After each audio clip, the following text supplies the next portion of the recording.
E as saídas desse planejamento devem ser atualizadas na medida em que progridem. Então, em muitos projetos, normalmente a organização costuma fazer uma ligação entre o cronograma físico do projeto e o financeiro. Então, se a organização estabelece lá que ela vai desenvolver um determinado sistema para um cliente, ela pode fazer essa ligação à medida em que o projeto vai evoluindo e eu vou conseguindo entregar partes desse projeto. Normalmente ela vai fazer uma ligação também para receber a grana compatível ou relativa àquela fase entregue, àquela evolução do projeto. Então, à medida em que o planejamento vai evoluindo, o recebimento também por parte do projeto que vai sendo entregue, a organização também vai faturando de acordo com a evolução. Então, a análise crítica de verificação e validação do projeto e desenvolvimento possuem objetivos distintos. Podem ser feitas e registradas separadamente ou combinadas, conforme adequado para o produto e para a organização. Então, vocês lembram que a gente falou na semana passada que essa norma ela pode ser implantada em qualquer tipo de organização, de qualquer segmento de mercado, que fabrica qualquer produto ou entrega qualquer serviço. Então, essa análise crítica que ele coloca pode ser feita separadamente ou combinado, e tem que ser adequado ao que a organização entrega ao mercado. E quais são as entradas para o desenvolvimento de um projeto? Essas entradas, essa aí eu diria, a pauta mínima que ela deve analisar para desenvolver um projeto. Por exemplo, requisitos de funcionamento e de desempenho.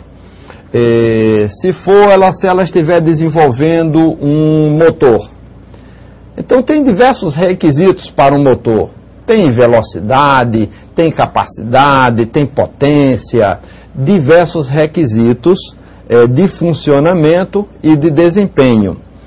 Requisitos estatutários e regulamentares.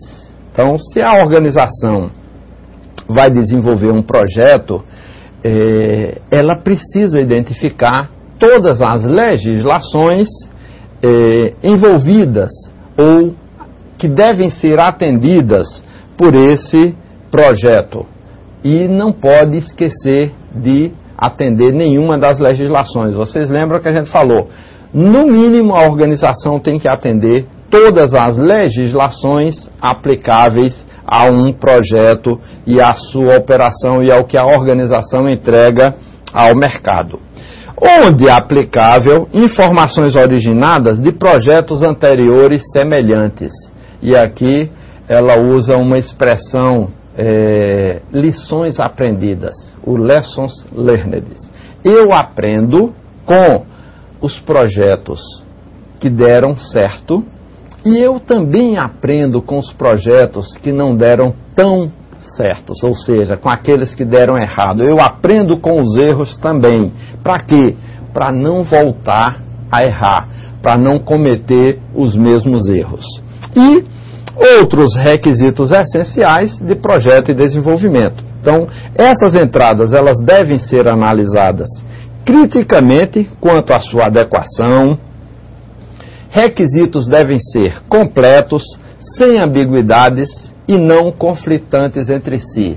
Ou seja, não deve ter dúvida do que a organização prometeu entregar ao cliente, não deve ter dúvida que os requisitos do projeto estão completos e que eu não tenho conflitos a serem resolvidos, eu não tenho conflitos pendentes. E quais são as saídas de um projeto? As saídas de um projeto devem ser apresentadas de forma adequada para verificação em relação às entradas e devem ser aprovadas antes de serem liberadas. Ou seja, o que vai sair de um projeto deve ser aquilo que foi acertado lá no desenvolvimento, na concepção do projeto. Então, as saídas devem atender aos requisitos de entrada para o projeto de desenvolvimento, fornecer informações para aquisição, produção e para fornecimento do serviço. Ela deve conter ou fazer referência aos critérios de aceitação do produto e deve especificar as características do produto que são essenciais para o seu uso seguro e adequado. Ou seja, na hora que você está verificando as saídas, eventualmente a organização vai precisar adquirir matéria-prima para entregar esse projeto. E aí ela não deve ter dúvida sobre o que vai ser adquirido. Ela não deve ter dúvida sobre essas características para que o produto final desse projeto seja utilizado de uma forma segura para o cliente, pelo usuário desse projeto. Então, as informações para produção e para fornecimento do serviço, que são as saídas de projeto, podem incluir detalhes para a preservação do produto. Por exemplo, se você está fazendo lá um projeto e esse produto ele deve ser mantido sob refrigeração. Então, essas informações, esse produto deve ser mantido a 16 graus, esse produto deve ser mantido a menos 3 graus. Enfim, as informações sobre preservação. Por exemplo, a parte de empilhamento. Se um produto lá, empilhamento máximo, 8 caixas, empilhamento máximo, 15 caixas. Então, são informações sobre preservação de produto. Muitas vezes você está vendo o produto dentro de uma embalagem e lá naquela embalagem tem alguns sinais sobre essa questão da preservação. Quando você vê numa caixa de um produto diversos traços, dizendo lá com o número 8, por exemplo, em cima daqueles traços. É essa informação sobre preservação, empilhamento. Quando você vê um guarda-chuva em cima da caixa, quer dizer que esse produto deve ser protegido da chuva. Quando você vê aquele raio, esse produto deve ser protegido de pancada. Deve ser manuseado com cuidado. Então, são informações sobre a preservação do produto.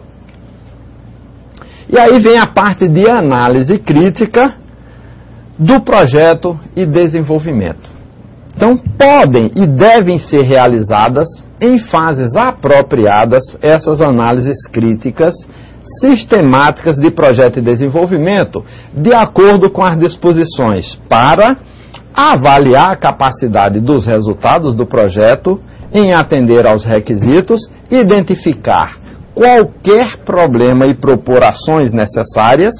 Os representantes de funções envolvidas com os estágios do projeto de desenvolvimento devem estar incluídos entre os participantes destas análises e devem ser mantidos os registros dos resultados dessas análises críticas e de quaisquer ações necessárias.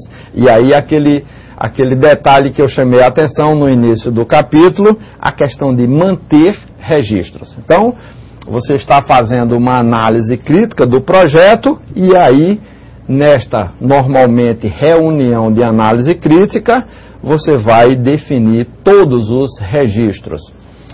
Quais seriam esses registros de uma reunião de análise crítica? Esse registro deve ser, por exemplo, uma ata, dizendo quem participou, qual foi o dia e a hora dessa reunião, quem ficou com alguma responsabilidade para ser executada, qual é o prazo, qual é o recurso necessário, enfim, todas as informações discutidas nessa reunião, nessa análise crítica, e cada um responsável por alguma ação vai tudo isso ficar registrado numa ata de análise crítica, definindo qualquer ação necessária, quem é o responsável por essa ação, qual é o